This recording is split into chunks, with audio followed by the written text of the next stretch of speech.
You knew we were going to get it, and we did. Video of Conor McGregor stomping out a dude's phone in front of the Fontainebleau Hotel in Miami. This is the incident that he was arrested for earlier this week.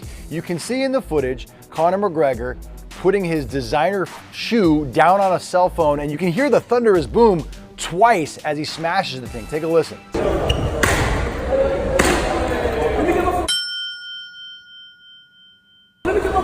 Cops were called to the scene, but Conor had already gone back to the mansion where he was staying nearby, so he was arrested at his home. Now he's been charged with 2 felonies, and he faces up to 15 years in prison if convicted. This video is going to play a huge role because you see Conor in the act, and you hear him stomping on the phone. He's trying to downplay it. It's not a big deal, but of course, everything with Conor McGregor, it's a big deal. Well, if you ever wondered if Hollywood is a small town, check this out. The daughter of Lori Loughlin, who got into USC allegedly on an athletic scholarship that she wasn't entitled to get, she ended up in the Bahamas on spring break on the yacht owned by the chairman of the USC Board of Trustees. That is Rick Caruso. He is a billionaire real estate developer famous for the Grove, among many other projects in LA.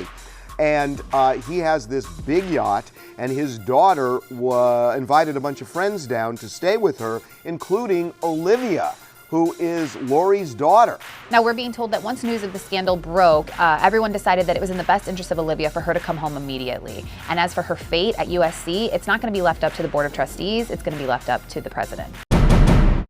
The Gambino crime family mob boss, Frank Cali, was brutally murdered in front of his home in Staten Island last night, marking the first high-profile mob boss to be murdered since 1985. Reportedly, Frank Cali was shot 6 times in front of his house in Staten Island.